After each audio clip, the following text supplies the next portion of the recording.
Good evening. I'm Paul Fredette. And I'm Karen Fredette. Together, Karen and I minister to hermits and to religious solitaries throughout the world through Ravensbread Ministries, right here from our home in the mountains of western North Carolina. It's been our pleasure and our privilege over the last 4 months to be with you on a weekly basis to share these reflections on the essential nature, features, characteristics of eremitic life and the vocation of religious and spiritual solitaries throughout the world. Particularly, it's been very much of a delight for us to share with you the resurgence in eremitic living that we have experienced in throughout the last half of the 20th century and the very interesting, very challenging times we face as we enter the 21st century. In the past 6, 7 weeks, we've tried to set our sights not so much on the past of hermit life as it was lived, let's say, in the deserts of Arabia, Syria, and northern Egypt, where this whole way of life, at least in its Christian expressions, began in the 3rd and 4th century, or even to look at the way in which the modern day desert and mothers have experienced this from, say, the 1940s, 1950s on. The most notable exponent of which we could say, at least here in the United States, was Thomas Merton, the Trappist monk from Gethsemane Abbey in Kentucky. Over the last 6 weeks, we've used the Beatitudes as they have been found in the Gospel of St. Matthew in the Christian scriptures as a sort of template, a reference point to help us to focus on where the viability and the efficacy of eremitic living will have to focus as we move into the 21st century. Last week, we ended with, "Blessed are the peacemakers, for they shall be called the children of God." Actually, there's one more. "Blessed are those persecuted for holiness' sake, for the kingdom of heaven is theirs." But we sort of jumped the gun a bit and did that at the very beginning, before we even looked at "Blessed are the poor in spirit." So rather than go back to the Beatitudes again, just for the sake of having them in order, this evening, Karen and I thought we would use this opportunity with you to wrap up, so to speak, kind of recapitulate, kind of look over again some of the places that we visited in the last few months, and to offer you, for your own interest, a closer look at some of the sources that Karen and I have been using for these presentations, so that if you would like them to be available to you, you will have an easier time sort of getting your hands on them. For the most part, throughout our presentations, we focused on the book that Karen and I had co-authored, which was published in 2010, called "Consider the Ravens." And that's pretty much what we've been using as a reference point, an outline, so to speak, for the presentations that we've been offering. And if you recall, we began our presentations way back in late March, early April, by just looking at the type of people and trying to reflect on whether or not there was a particular profile. If you recall, the the initial considerations were solitaries, psychotics, or sages. And we looked at the emotional, mental, equilibrium, personality types, those kinds of considerations, and where, if anywhere, they have a place in considering the legitimacy of the eremitic vocation.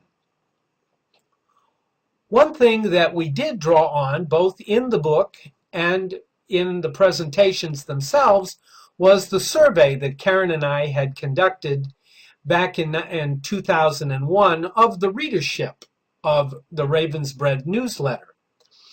And one of the maybe more surprising, not completely surprising, but somewhat surprising results of that was to find that hermit living is a second half of life calling. It's not child's play.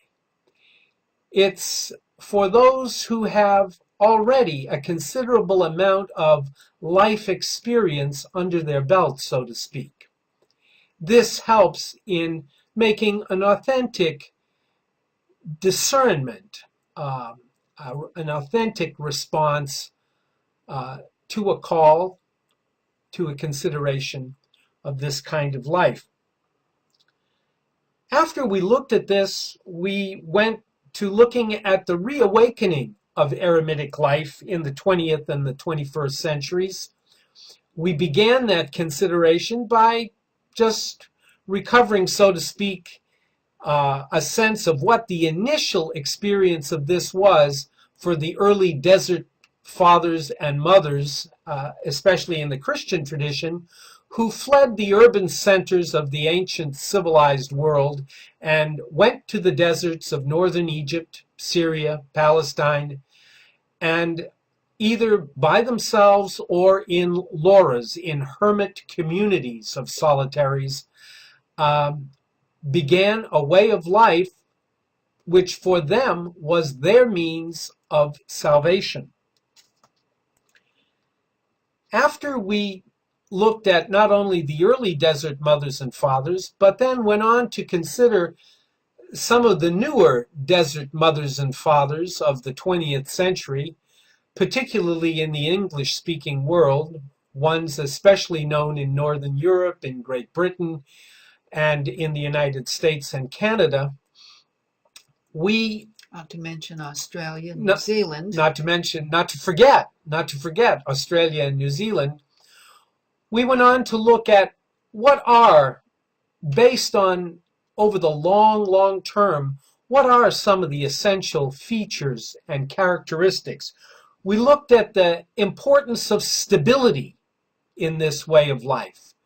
We looked at the development of an awareness of time and place, a mindfulness that endeavored to reconnect the person with all of creation. That this was the solitude of eremitic life is not isolation, but a means in a very deep spiritual way of reconnecting with all of the universe. We talked about the spiritual, emotional, and intellectual honesty that has to characterize the life of anybody who really looks seriously at this way of life. We looked also at the place of hospitality and how much this is a hallmark of eremitic living. And then we went on to consider some of the helps and some of the hazards that religious solitaries face on a daily basis. We looked at the need for spiritual guidance, especially in the initial phases, with a process of discernment and having some good guides and a good sense of accountability.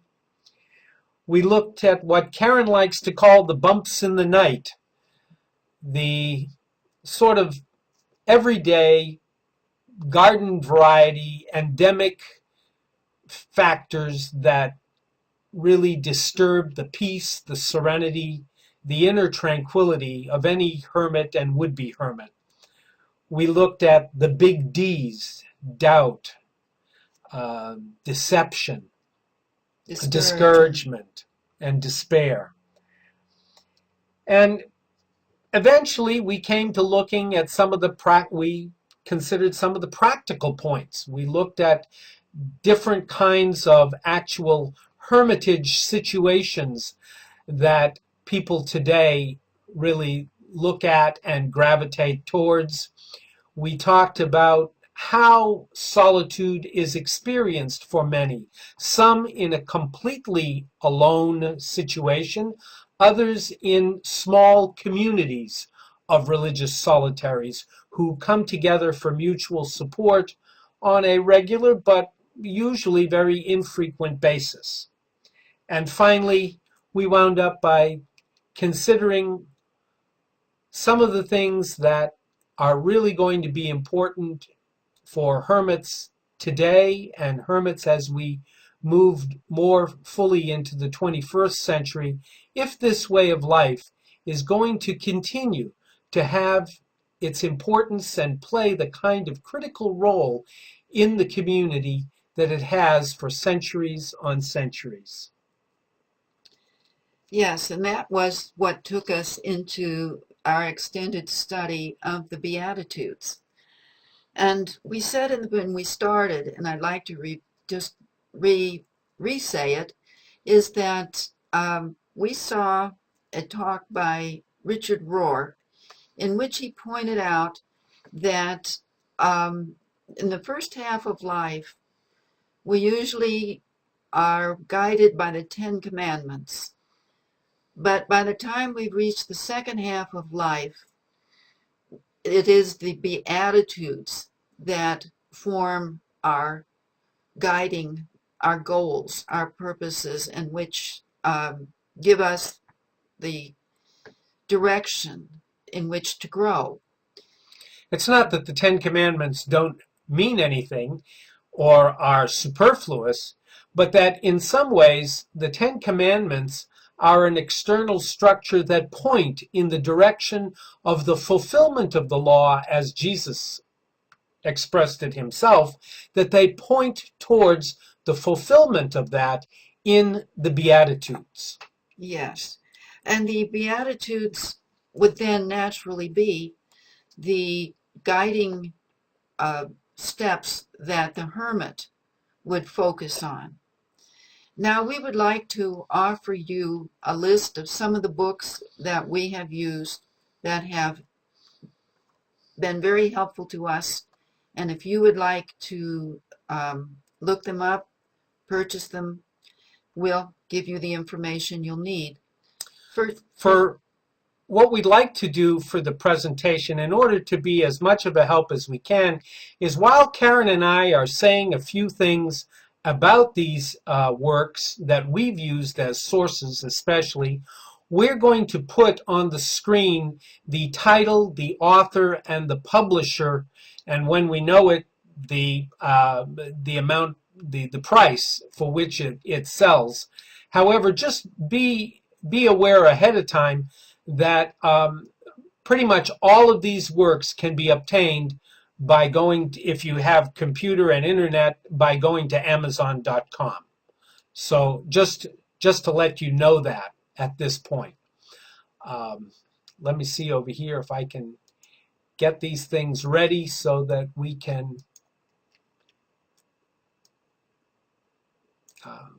Karen, why don't you go ahead with the... All right. Well, our first book, of course, was Consider the Ravens on Contemporary Hermit Life, that Paul and I used as the basic text and the outline that we drew from.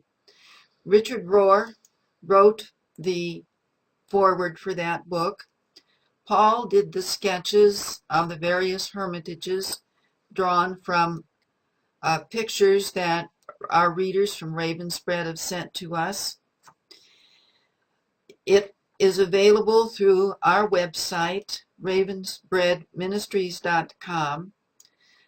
You can also find there other books on hermit life, Where God Begins to Be, A Woman's Journey into Solitude, about my experience as a hermit in West Virginia, Where God Is Ever Found, From Cloister to Couple, A Woman's Autumn Journey, which speaks of Paul's and my experience of living and working with hermits.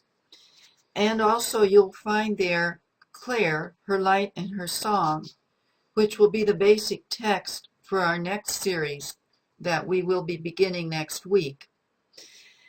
That book is also available through Amazon.com. The next book that we used for this series was The Ladder of the Beatitudes by Jim Forrest. It's 160 pages and was particularly interesting because of the anecdotes that he used throughout. He spoke often from the lives of the Desert Fathers and Mothers. It is published by Orbis Books, Maryknoll, came out in 1999 for $18 and is still available.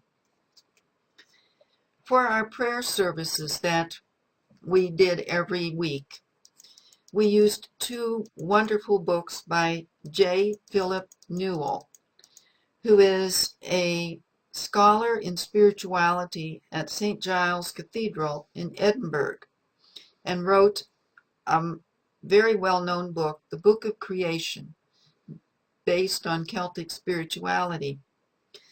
The books of his that we used were Celtic Benediction, Morning and Night Prayer, which was published in the year 2000, and Celtic Treasure, Daily Scriptures and Prayer, published in 2005.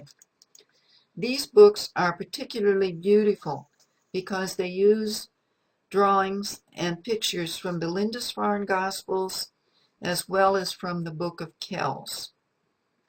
And we check these two are available wherever you can buy religious books. I believe there's a British edition as well as an American edition. Yes, the British edition was brought out by Canterbury Press in Norwich, and the William B. Erdman's Publishing Company brought them out in this country. For the guided imagery experience that we used a book called Imagine That, Fantasy and Spiritual Direction by Marlene Halpin of Dominican, who it was published in 1982 by the William C. Brown Company Publishers. And it was designed to allow us to explore some of our inner life, leading us to a deeper relationship with God by studying how images spoke to us. Paul? Yes. Let me see if I can find.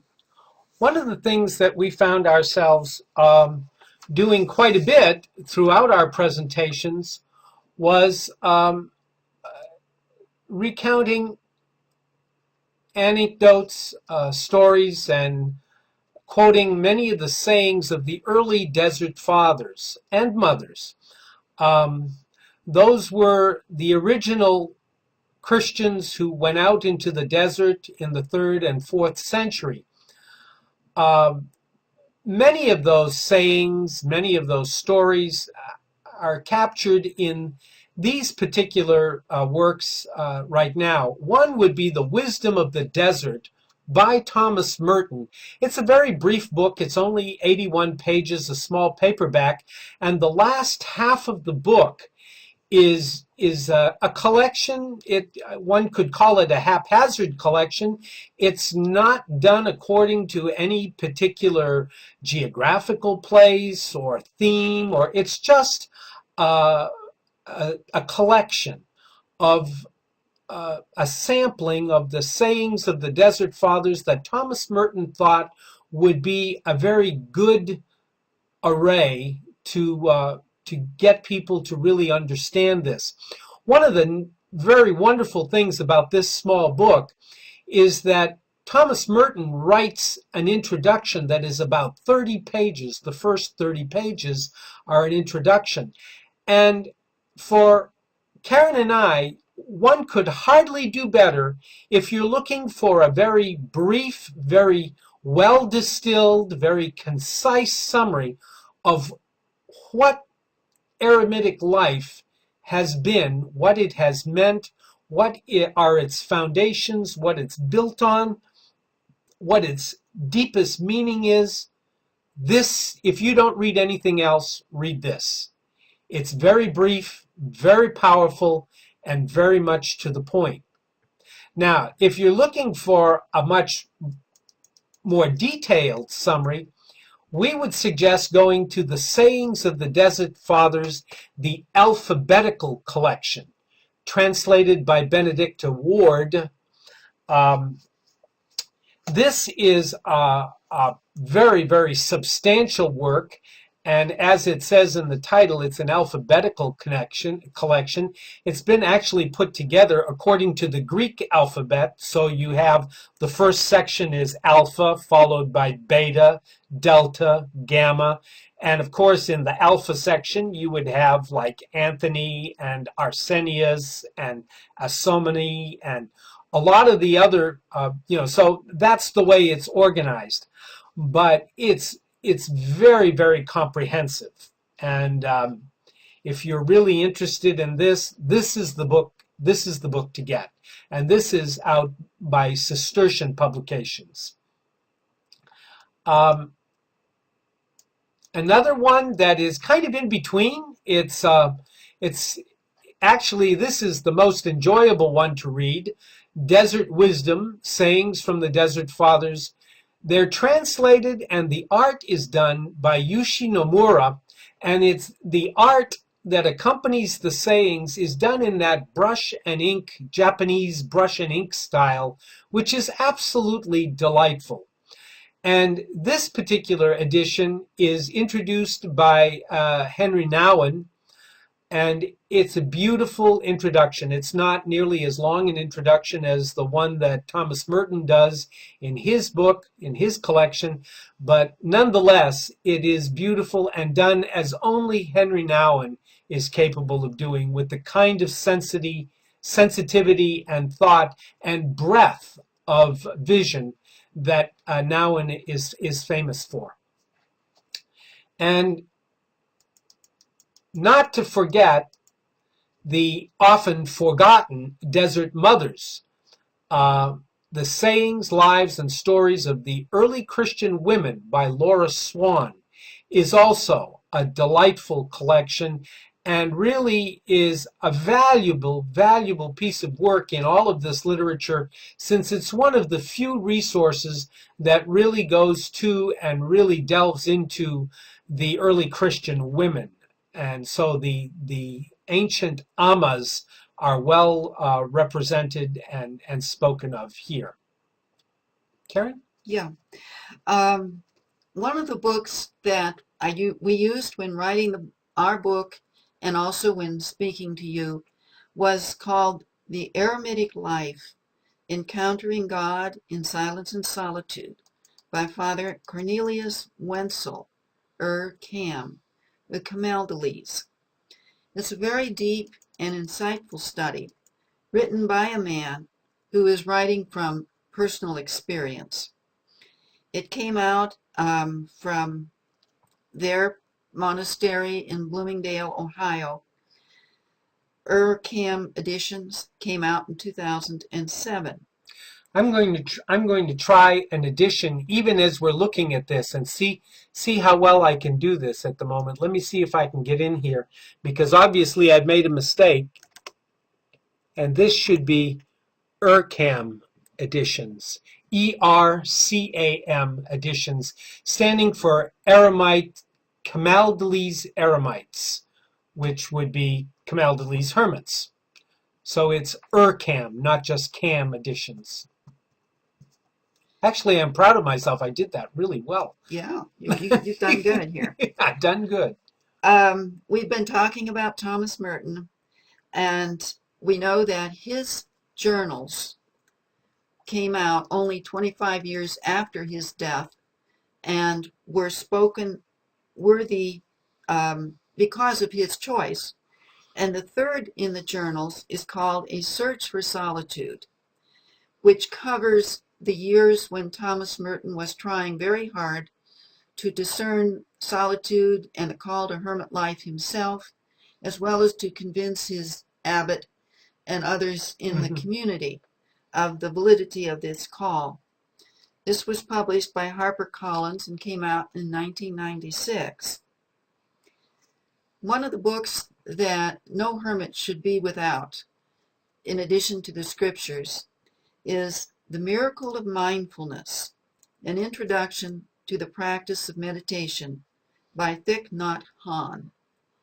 That was first published in 1975 and has been republished many times with good reason. And we used many incidents from that book to help people understand what the calling to hermit life requires. One special thing, which we didn't really utilize all that much during our presentation, simply because we didn't have it, but want to just share it with you now, is that just about a month ago, we were visited by a new friend who made a several-day private retreat here at Raven's Rest, which is connected to our home here in the mountains. A gentleman by the name of Paul Howard. He's an oblate of St. Benedict.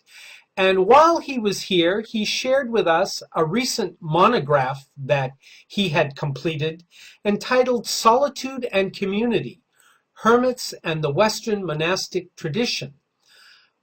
We discussed it briefly because he was on retreat, but we were very, very glad to be given a copy of it, and after consulting with him, he has allowed us to reformat it and to share it with the readers for just basically the modest fee of getting it printed up, reformatted, and shipped to you.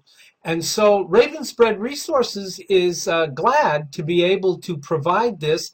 It's a brief 31-page monograph, but very, very well done, very informative, very concise, and it's just kind of a handy small resource book to have around.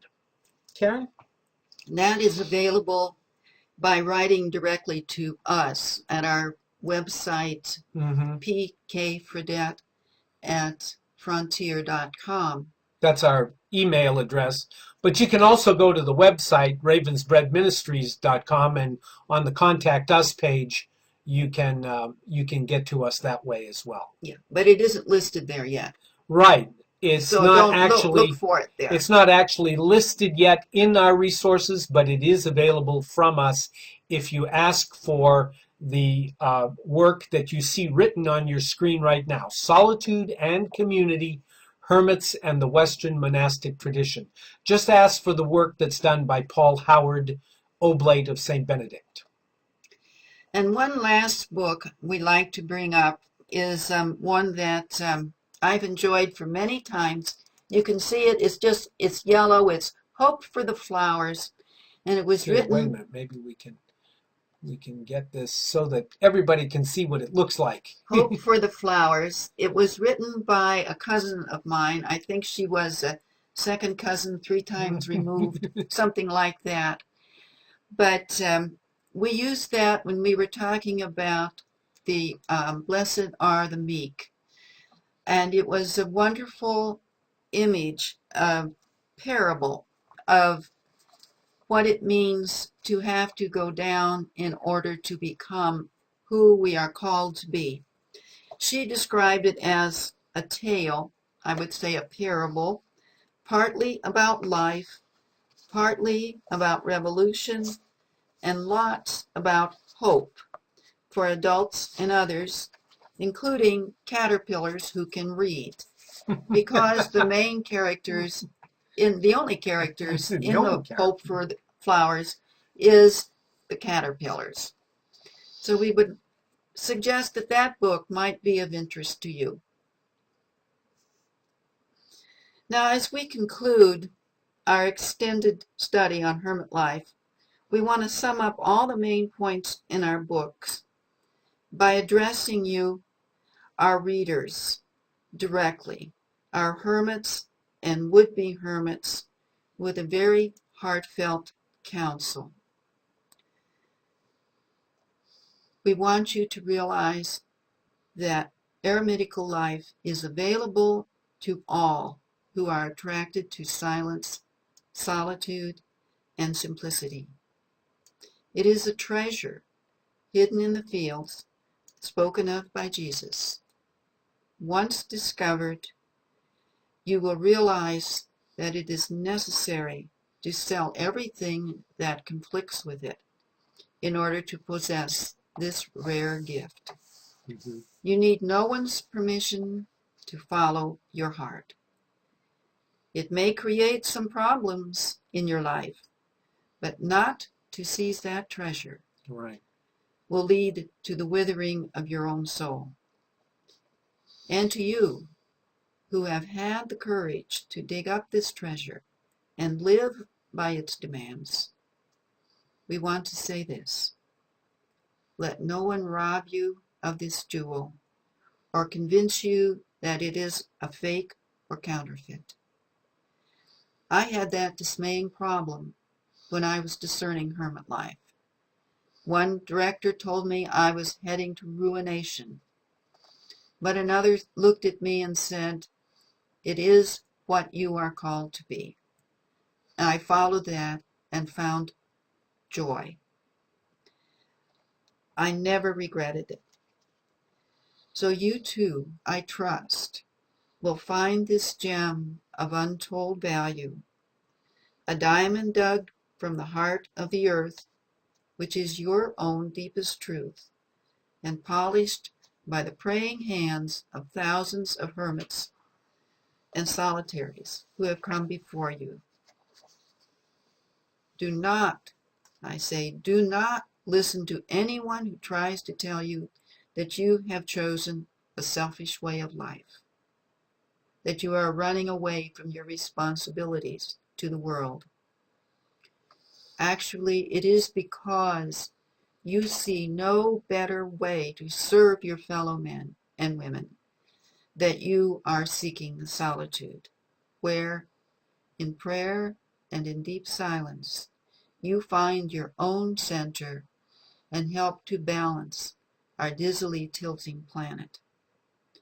Others can take care of the political, the ecumenical, even the economical problems of our world.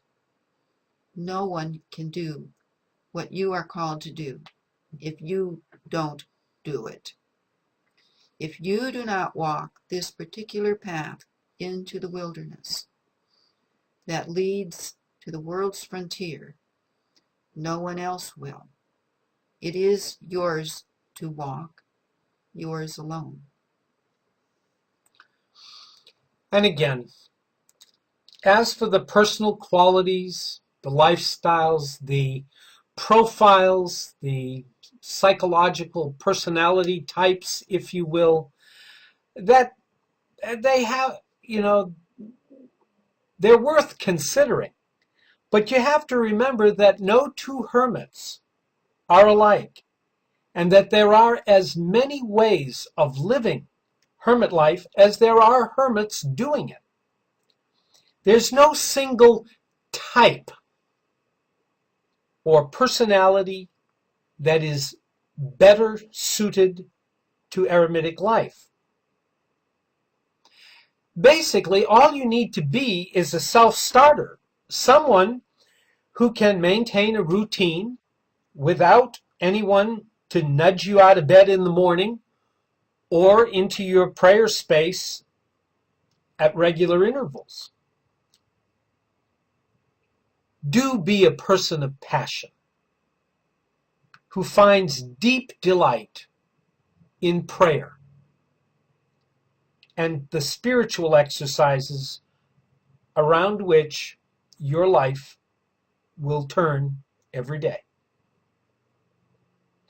The diverse forms of eremitic life are valid each in their own way, as long as they're lived with sincerity.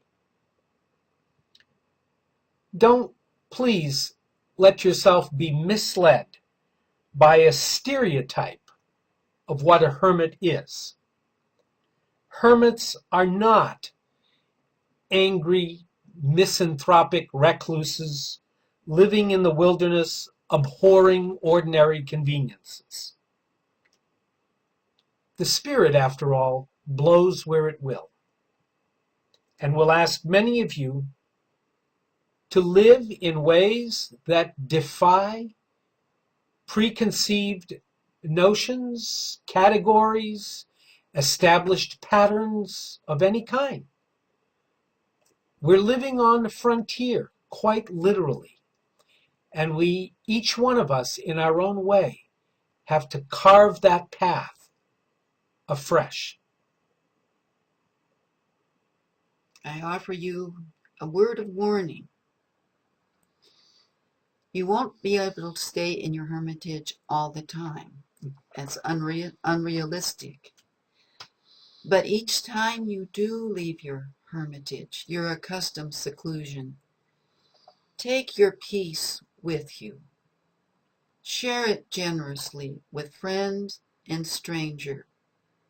If you do so wisely, it will increase like a flame passed from candle to candle, and your own flame will not be diminished. Another warning. Without doubt, you will endure periods of deep loneliness.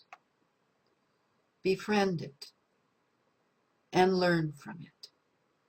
You will discover that loneliness can be transformed into joyous solitude if you are willing to wait out the pain and the fear.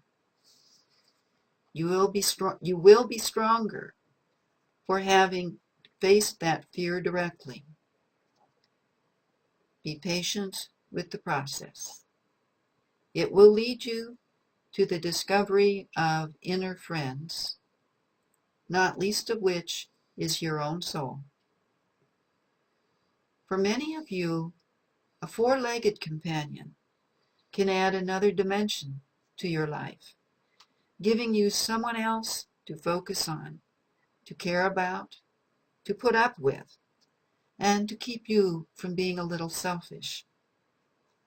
And this is important. Do not forget the wild ones. As many of you are no doubt well aware, perhaps even most of you, when we speak of health, whether we're considering spiritual health or emotional, mental health, physical health, balance is such an important factor. It contributes so much, that equilibrium that balance brings to the whole notion of health. So strive for balance in your daily routine. A pleasing round of prayer, work, relaxation. Try to eat wisely and in moderation. Give yourself adequate sleep, good quality rest, and learn to find pleasure in small things. The small things of life. With them, you can fill each day with beauty and contentment. Try to honor the natural rhythms of time from dawn till dusk.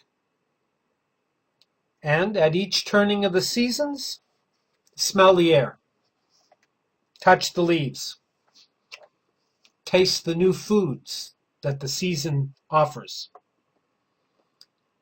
and learn to cherish. Easy for all you Celts. Learn to cherish all the changes of the ever-circling year. Celts are somehow intuitively in sync with life as a circle.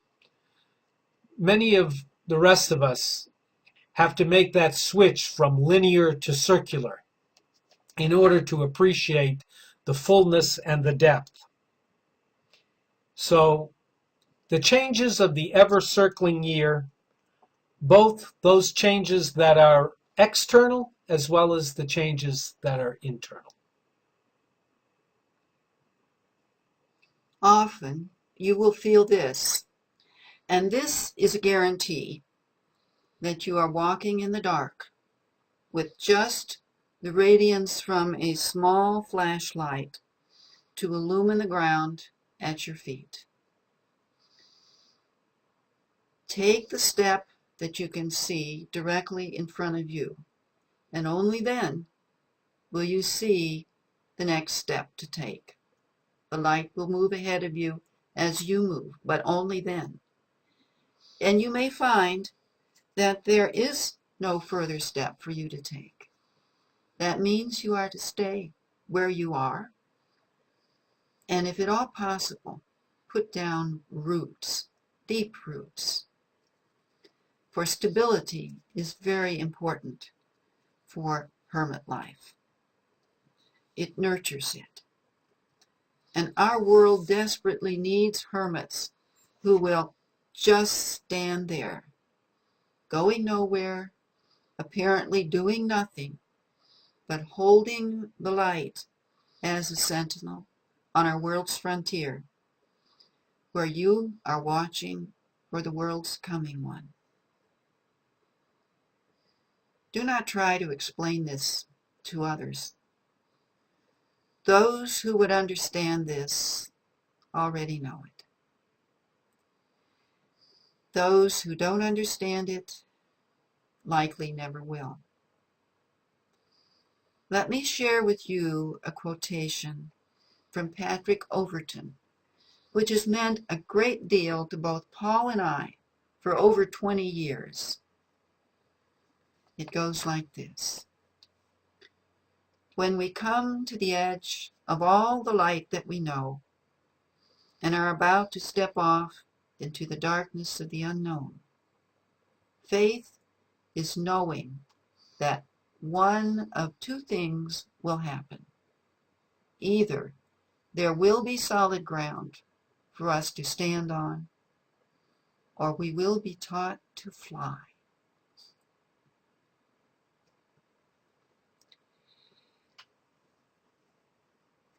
Know this, you're unlikely to hear any voices out of the clouds, but you'll most likely encounter the cloud of unknowing more often than you would care to.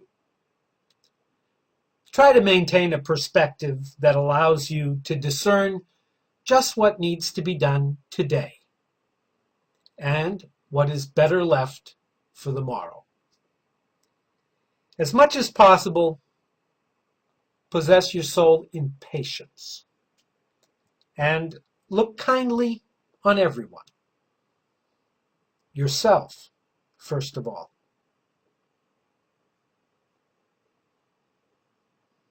Above all, remember these wonderful, wise words from Leon Bloy. Joy is the most infallible sign of the presence of God. Joy is the most infallible sign of the presence of God. I don't think there is any better means of discernment than this insight. Where there is joy, you are where you should be. If there is no joy, you better ask some questions.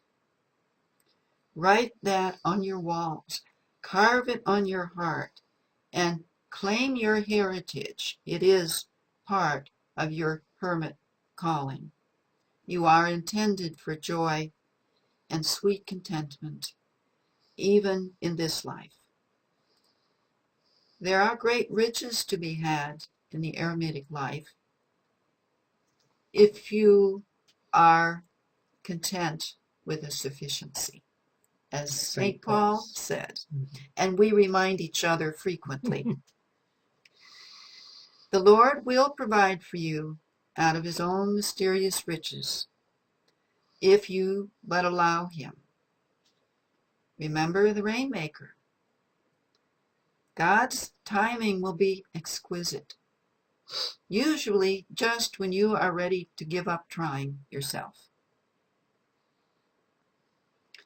We have been talking a lot about the Beatitudes. And what does that word mean? A state of utmost bliss, a blessed happiness akin to kindness, contentment, and uttermost joy of the heart. In our focus on being peacemakers, or being meek and gentle, or suffering persecution, we tend to forget the goal of these challenges, which is discovering joy and bliss.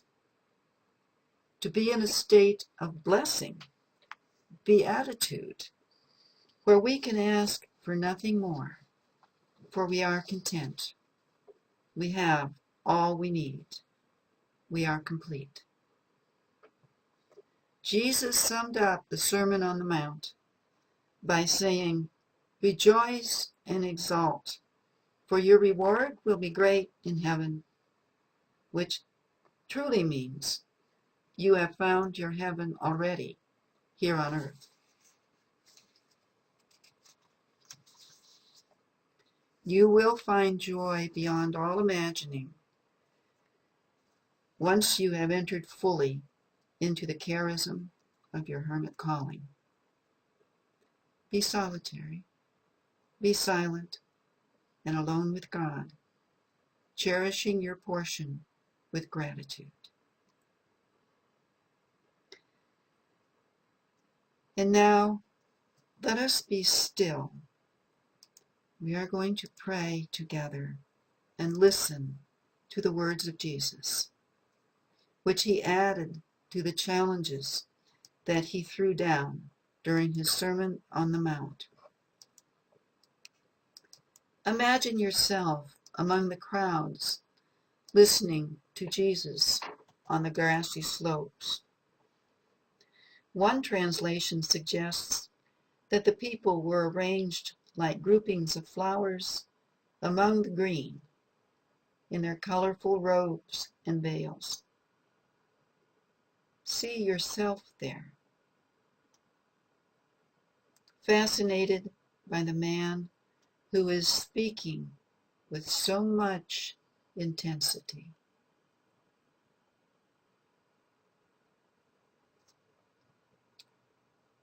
Your life is more than food, and your body more than clothing. Consider the ravens.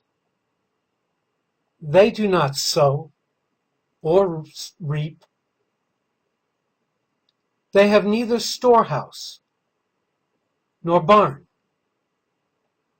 yet God feeds them.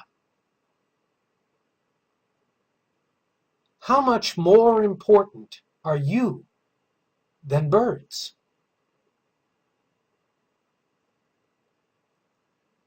Do not be afraid any longer, little flock,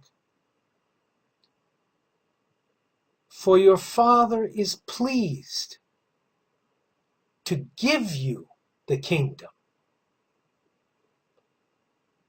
Sell your belongings and give alms. Provide purses and wallets for yourselves that do not wear out, an inexhaustible treasure in heaven that no thief can reach, nor any moth destroy. For where your treasure is, your heart will also be. Let us spend time in the grassy field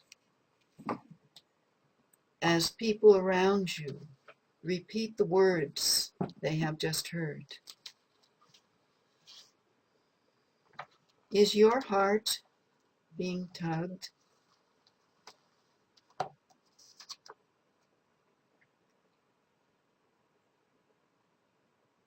What do you feel most strongly? Fear? Uncertainty? Hope? Excitement? What lies around the curve?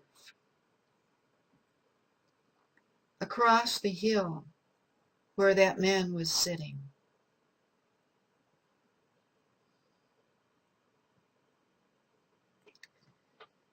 Is something stirring within you now? Are you being called to joy?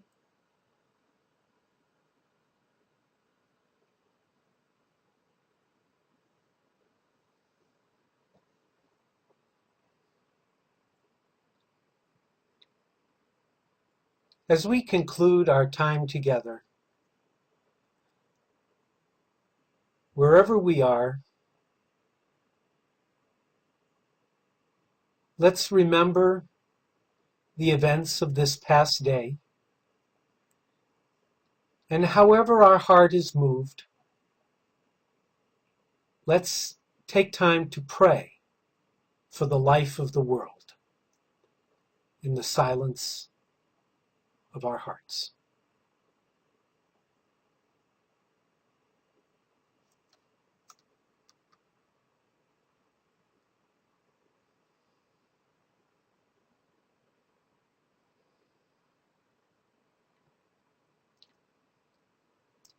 May the stillness of God be ours this night, that we may sleep in peace.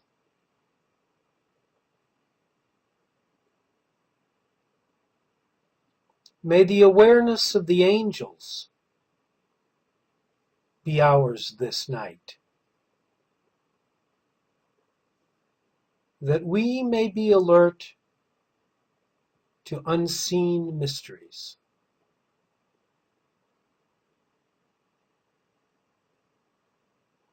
May the company of the saints be ours this night, that we may dream of the river of love.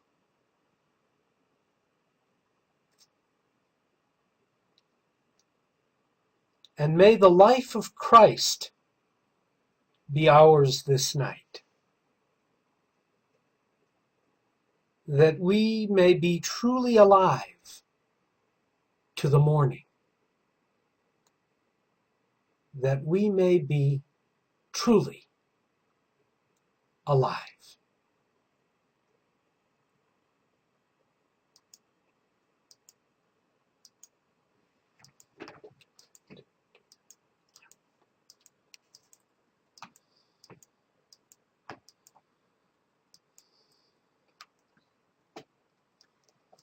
We would like to talk just briefly about what we plan to share with you in the coming weeks. I wrote a book about a man and a woman who were wonderful examples of joy and still are for the entire world. Can you guess? Yes, Francis of Assisi and his great friend Clare. The book I wrote, which came out in 1984 and has been republished, also available through our website and Amazon.com, is Clare, Her Light and Her Song. And it covers her entire life. Paul and I would like to share with you portions from that, from her life, from Frances' life, and help us to see the applications that we can make to our own lives. For one thing, Claire lived in a very, very exciting time, the 13th century. And not only did she live in a very exciting time in the history of our civilization, she also was a woman very much ahead of her time.